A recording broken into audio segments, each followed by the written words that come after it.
Hello, welcome to Knit in the City.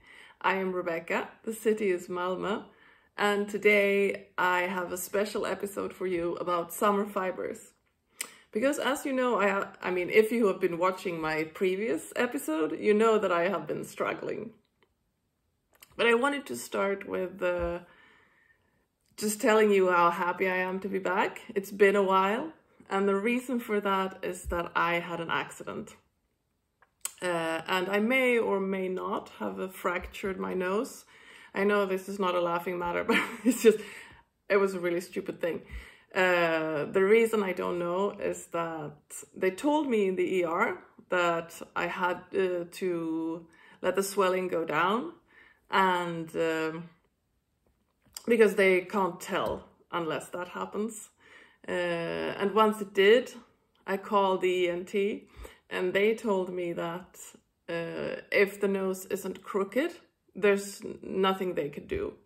So, since this is not a horror podcast, I didn't want to show you what my face looked like, because it was, I don't know if you've seen the early 90s, I think, TV series Beauty and the Beast. I looked pretty much like the Beast. But there were also bruising and all kinds of things. I mean, my nose was as wide up here as it is down here. Yeah, it's a whole story. This is not why we're here. And also about the purple hair. I'm not having a midlife crisis. I went through that a couple of years ago. I'm just trying to grow out my gray. And the contrast between the blonde and the gray was stark. So I thought that the purple would kind of blend it a bit. I don't know if it did the trick. It's just trying it out. This washes out in a few weeks. Well, that's all beside the point. Back to my plant fiber struggles. Or actually, I am calling this summer fibers because I'm also including silk, which is not technically a plant, not at all a plant fiber actually, but it is a great summer fiber.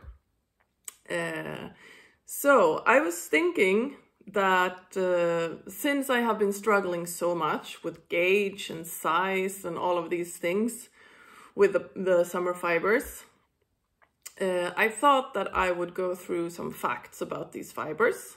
So I've been reading up on this. I don't know if this helps, but being a little bit more knowledgeable could never be wrong. Yes, I have made 2 garments this summer that I had to size down 2 sizes from my normal size, and also what the size in the pattern, well, the size was that I was, okay, sorry.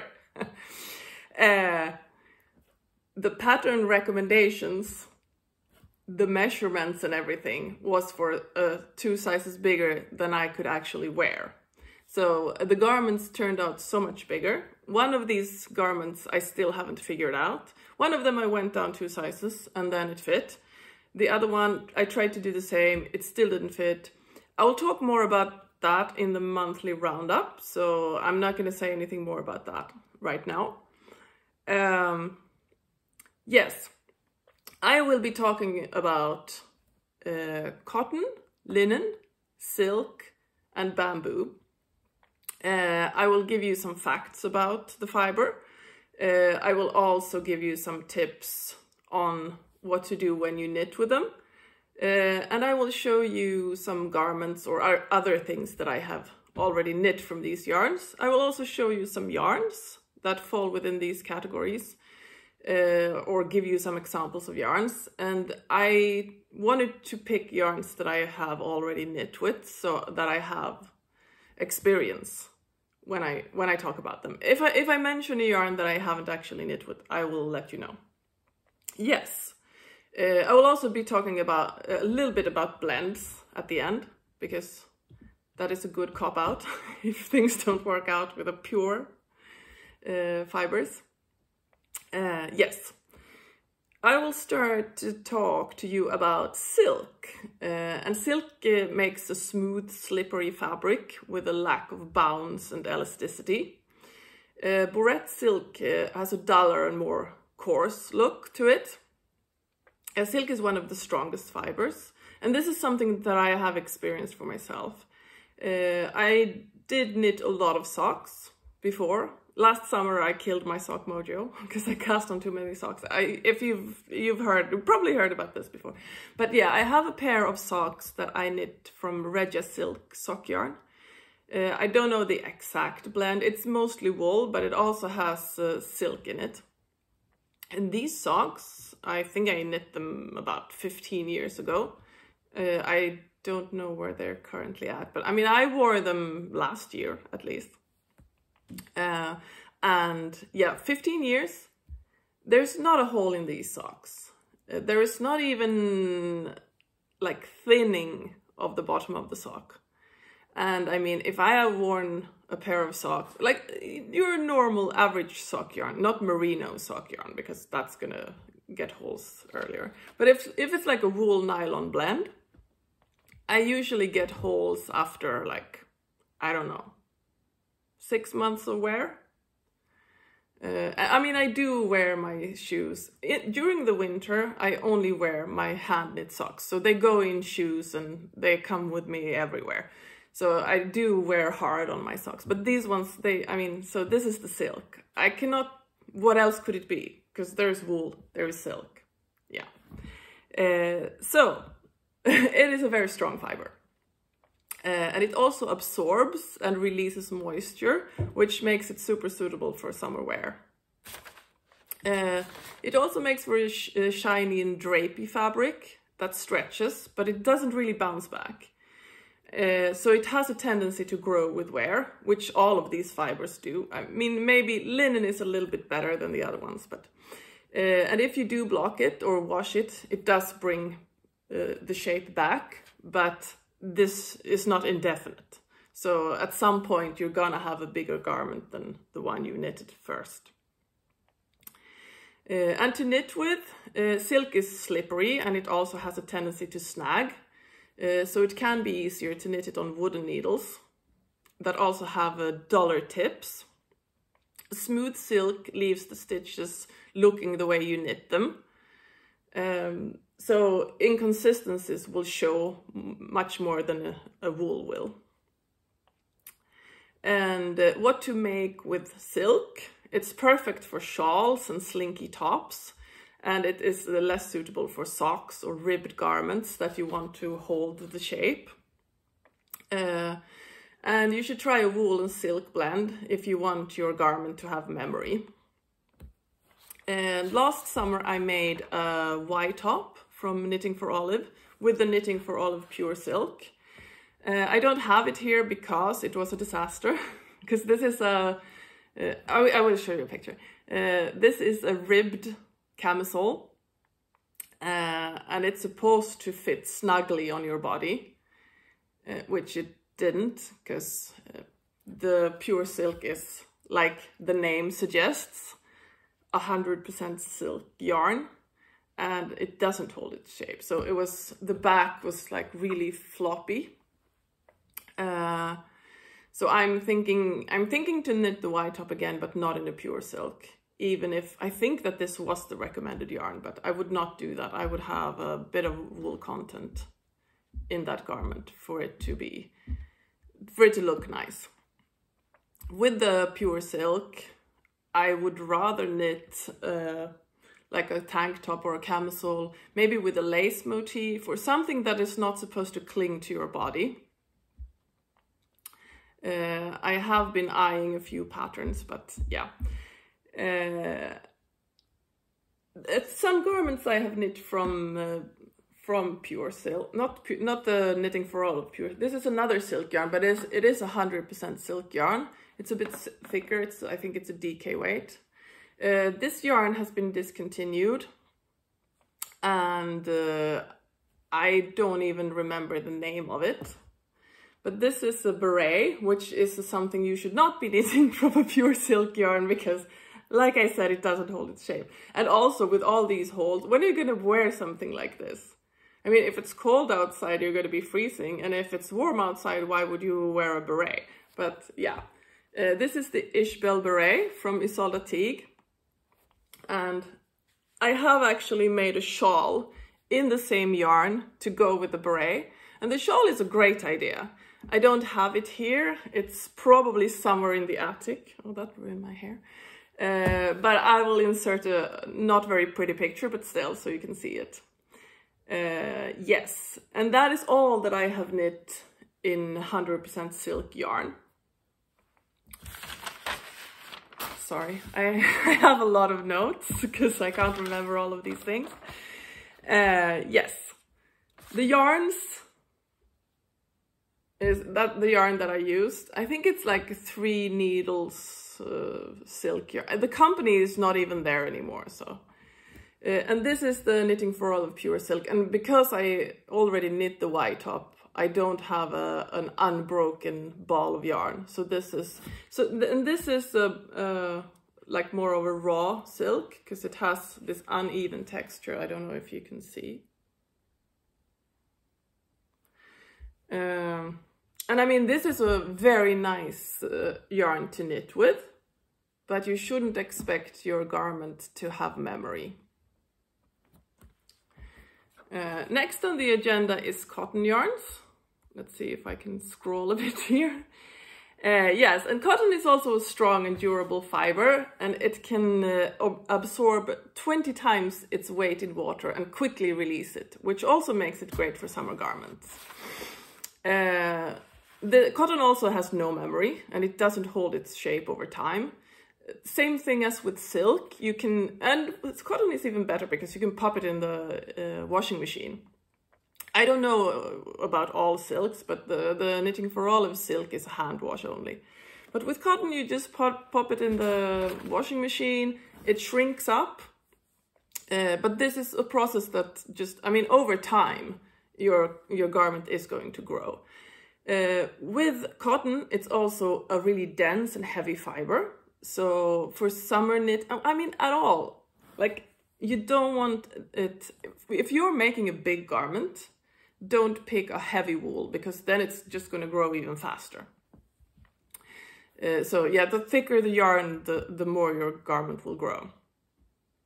And also for summer wear, if you choose a heavy cotton, it can be a bit warm, even if it's not warm like wool, but it's still, I mean, an Aran weight cotton is going to feel warm on your skin. And there are many different types of cotton that determines the feel, and I'm not going to go into all of that because I don't want this to be super long. But the tightness of the spin is also important. Tightly spun yarn is firmer and more durable, while a looser spun yarn is softer, but it is also prone to pilling. And cotton is inherently inelastic and will not bounce back unless you wash it. To knit with, cotton can feel hard on your hands compared to wool, and like silk, it also shows off inconsistencies more. Cotton is generally less slippery than silk. I mean, the mercerized cottons can be, they're a bit more slippery. But depending on the tightness of the ply, they can also be prone to splitting. And what to knit and not knit with cotton. Cotton is great for loose-fitting summer garments, especially if you use a thinner yarn. And you should avoid making heavy garments or fitted or ribbed garments. I mean, unless the ribbing is just like a design feature. If you don't need it to be hugging like ribbing usually does. Cotton socks is also a bad idea. I wouldn't recommend doing color work with cotton yarns. I mean, you can, of course, but the stitches are not going to grip into each other like a wool would. Some garments I have knit with cotton. The only garment I have with me is the Kutar top from Sari Nordlund. And this is a great garment to be knitting in cotton. This is Mandarin Naturell, which is rather thin. It's not super thin. I think it's like 130 meters per 50 gram ball. But this is not hot to wear, and this also doesn't cling to your body, which is great. And as you can see, it shows off this pattern really well.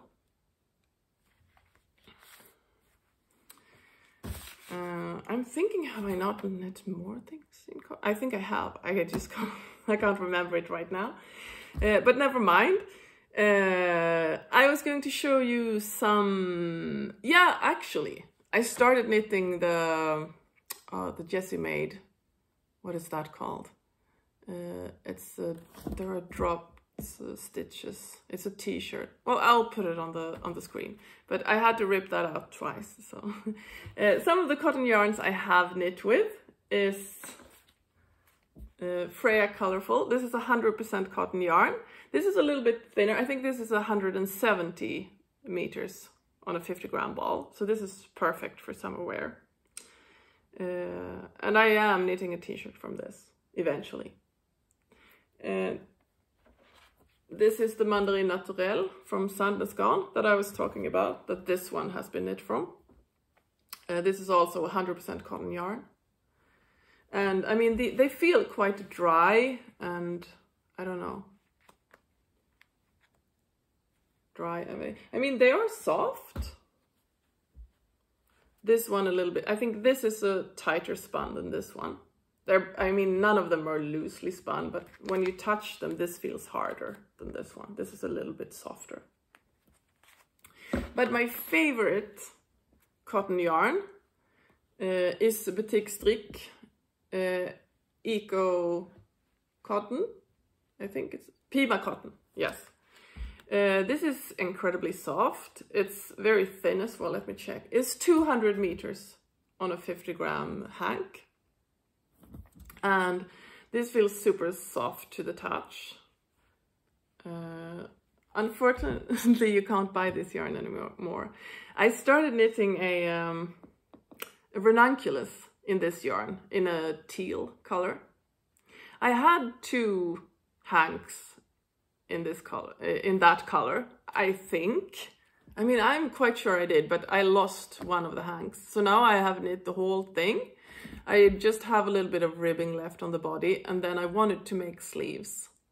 And cannot find the yarn, cannot finish the project. So I have knit a baby dress from this yarn as well for my oldest daughter. I don't have it here. It has that green yarn in it, but I don't want to rip out her baby dress. I mean, I want her to have it. It's just, no, I can't. I don't have the heart to do that.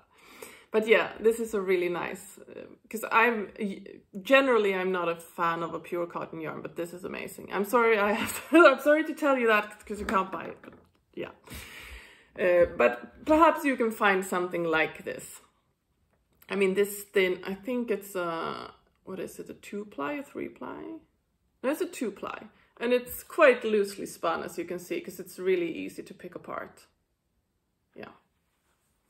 That was the cotton. Linen is the next one. And I mean, I have to say, I love linen. This is probably my favorite summer fiber. It's really cool to the skin. You can throw it in the washing machine. And every time you do that, it comes out looking better. It's shinier, it's softer, it's nicer to touch. It's just, linen is also a very durable fiber, even more so than cotton. And it also absorbs moisture and releases it from the skin. And I mean, the linen garments that I have made are the most comfortable of my summer garments. They just feel really nice, breezy, wonderful. It has a beautiful drape, but like the above mentioned fibers, it also lacks elasticity. And linen can be tough on your hands. But I think that, I mean, I haven't suffered from it that much, but I mean, I think you should just don't spend a whole day knitting with linen. Just mix it up a bit. Have a few other projects, like wool projects that you can work on in between, and I think you should be fine, unless you have like wrist problems or whatever. What to knit and not knit with linen. Linen is perfect for relaxed summer tops, and its durability also makes it great for dish towels or bags. It's not well suited for fitted or ribbed garments, unless the ribbing is just for a decorative purpose. Linen socks and stranded colorwork things in linen yarn is also a pretty bad idea. And some garments I have knit from pure linen is also Sari Nordland.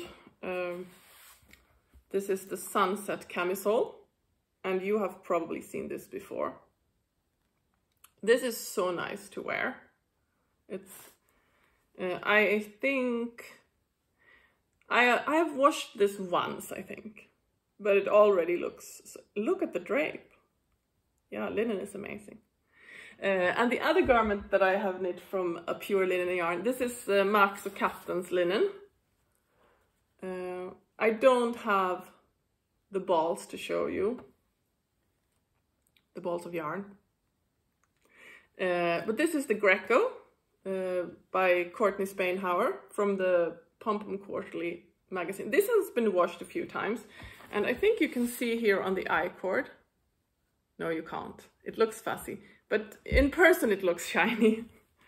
This is also a very nice flowy garment, which is perfect for summer wear. I do need to wear a tank top underneath, so I have actually been contemplating making a linen tank top to wear with this, because any store-bought garment is going to be, I mean, unless that is also 100% linen, but that's not in my budget.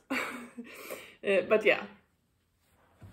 And this summer I've actually also made a bag from linen yarn. And this is, I think this is, let me think, Ölands ullspinneri. Is that even? No! Ullcentrum. This is also called Linnea, I think. And this is 100% linen yarn. I think I had one hank of this. And I still have leftover yarns. This is the market bag. The name of the designer will appear somewhere here, there, somewhere on the screen. And this is great. I can use this for groceries. It's like really durable. I will probably talk more about this in the upcoming episode. So, but yeah, very nice for bags. And the next fiber I'm going to talk about is bamboo, or viscose. And bamboo is made from the cellulose in the bamboo stalk, and it has antibacterial properties. It is a very breathable fiber that also absorbs and evaporates moisture very quickly. The bamboo fiber comes from the plant, but the most commonly used process of making it, or making it into yarn, is a chemical one, which makes this fiber semi-natural. And it's called viscose when this has been done. But yes, so the bamboo viscose has a sheen to it. There is also a way to not do that, but most yarns are made from this chemical process. And it has a really nice sheen to it, a luster, right away. Not like the linen that you have to wash it for it to come out. And it's really soft to the touch. It feels a little bit like silk. It is a heavy fiber. That, much like the other fiber, lacks elasticity, or the elasticity of wool, and it has a tendency to grow with wear. To knit with, it is shinier and softer than cotton, and it can be quite slippery, so wooden needles can be preferable to metal ones. And what to knit and not knit with it? It's great for drapey garments for warm weather wear.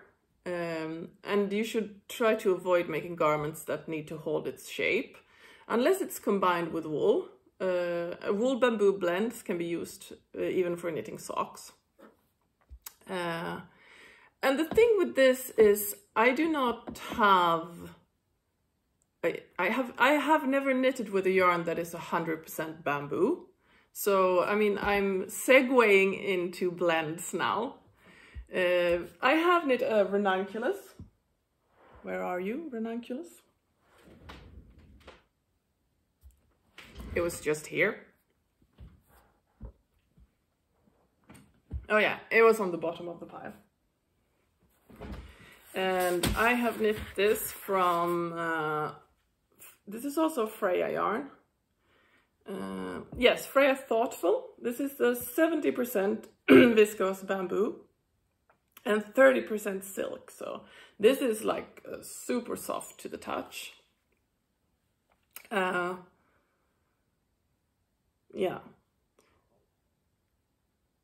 I have also made a, this is the yarn that I have used that has the highest amount of bamboo. This is also a viscose bamboo. This is a Sirdar or Sirdar, or however you pronounce that. Snuggly baby bamboo. And I mean, I'm thinking the green is not that. It's just the white. I'm not really sure what the green yarn is. I think it also has bamboo, but more cotton, because it feels really dry to the touch and it's not as shiny as the white. Did I say that this was an Andy Sutherland pattern? Probably not. The name of the pattern I can't remember off the top of my head, but everything will be on screen. And this is 80% bamboo viscose and 20% wool actually. But this still doesn't feel super warm actually. But I mean, it's only the thin white stripes that are made from this yarn. So I don't know what it would feel like if you made a whole garment with just this. I've actually contemplated frogging this thing and making something else with it, because it is very heavy and it is quite big as well. I don't like the way it fits on me. Yeah. And yeah, I was going to show you some of the yarns as well. So it's a bit of a mess back here. This is the Sirdar Snuggly Bamboo, and I think you can see that it is really shiny. I have also been knitting with the Viking garn bamboo, and this is a 50 bamboo, 50 cotton. And I mean, the sheen from the bamboo is like really, really noticeable. This, when I knit with it, because this is something I am currently knitting with, and it is really slippery. I am a metal needle lover, but this, I mean, should probably be knit on wooden needles, yes. What else do I have?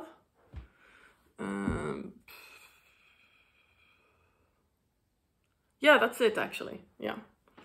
And that was all the pure fibers. I'm not going to go into all of the blends, but I will talk about some blends that I have been using. And blends are a great thing because they downplay the negatives of the fibers and uses the best of both. So if you add wool to one of these summer fibers, that helps with bounce and elasticity. Linen and silk helps with durability and drape, and cotton makes for a cheaper yarn.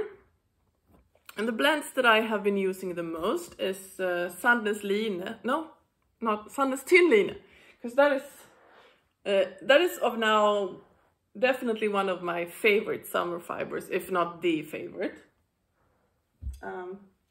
I'm trying to find a skein here. Yes. So this has, let me see, it has 53% cotton, 33% viscose, bamboo, and 14% linen.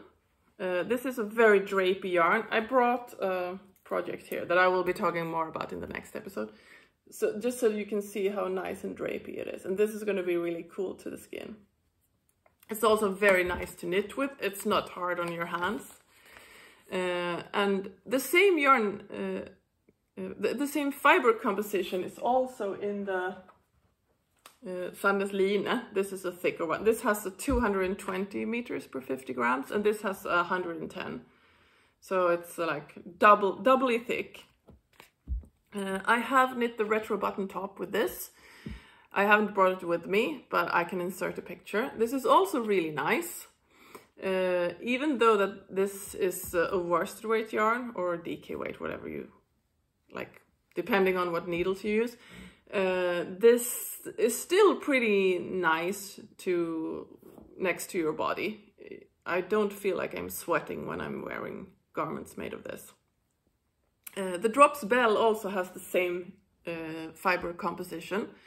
I don't have a ball with me here, but I have knitted with that also. I will show you some garments later on. They are exactly the same, except that the Drops Belle has 120 meters instead of the Sandnes Line that has 110. But they do feel different. I feel that, I mean, this should not be the case, but I feel like there is like a little bit of elasticity to this that the Drops Belle does not have. And I also feel that the Drops Belle is drier to the touch. And the different fibers are more separated. I mean, I'm going to show you, because I have the blouse number 1 by My Favorite Things Knitwear. This was knit in Drops Belle. And if I hold it up close, you can see that the different fibers have taken the dye differently. So there's more variegation, which I actually like. I think it looks really nice. But this is more evenly done. But the thing is, I have a few balls of this yarn in a discontinued color that I bought a few years ago. And that actually is more like the Drops Belle, where you can see the difference between the fibers. So, I don't know. And this also feels softer. I mean, this is more shiny than this. I don't know if you can see that. Yeah. A few other fibers, fiber blends that I have been using. I'm sorry that I'm not looking at you. That I have been using over the years is, let me just pick them all up and then I'll talk to you.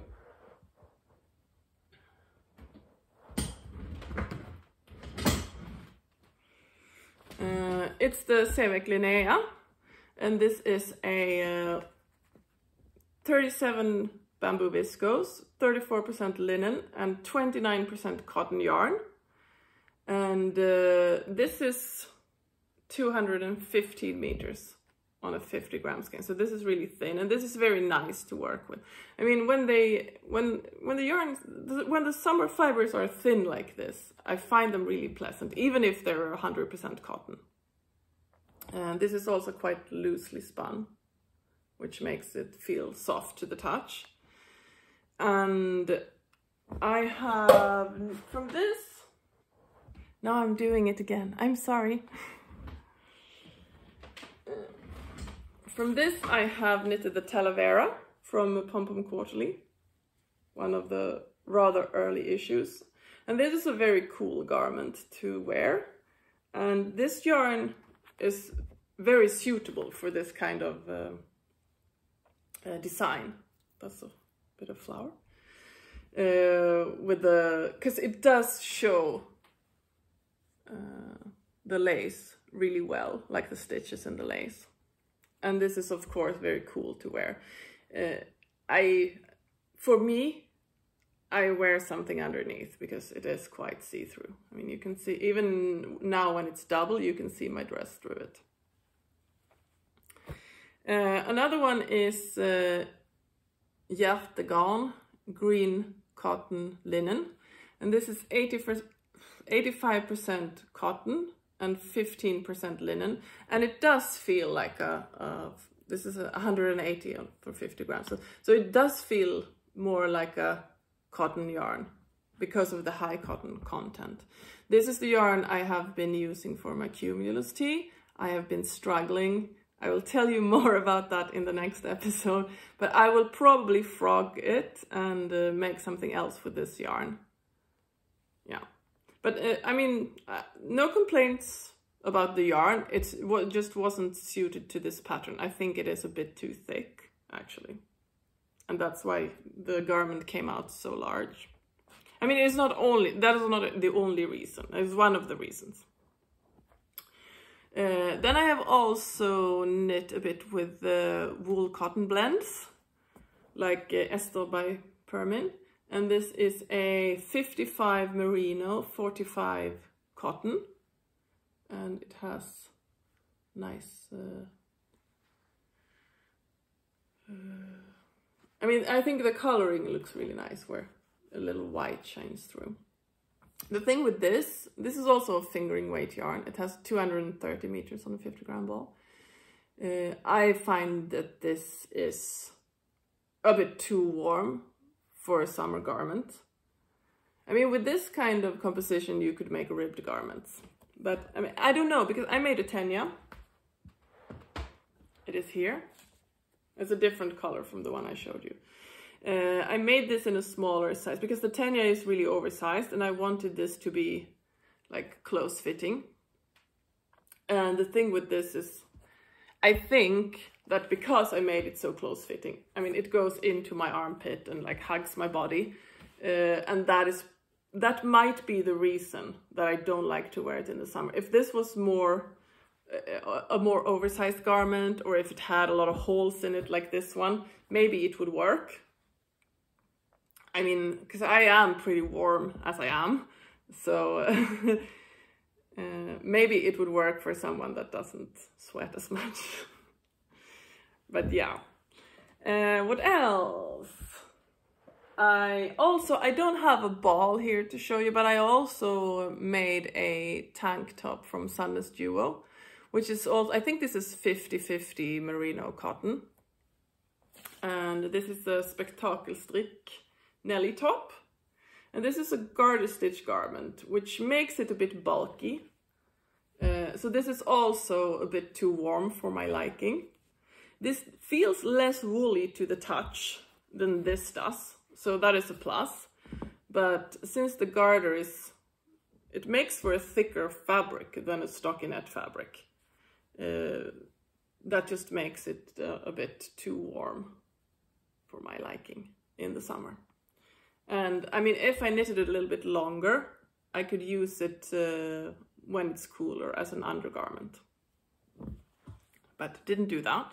I do have more balls, but this is, I think this is a bottom-up pattern, so well, I'll look into that.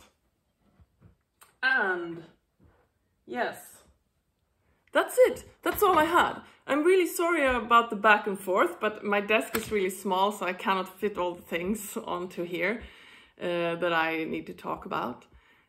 I hope that this was helpful. I'm not sure that this is going to help me succeed when it comes to summer fibers, but I mean, at least I learned something. I hope you did too. And before I sign off, take a look at my summer knitting plans or my fancy camisoles video for plenty of examples of things that you can make with plant fiber yarns.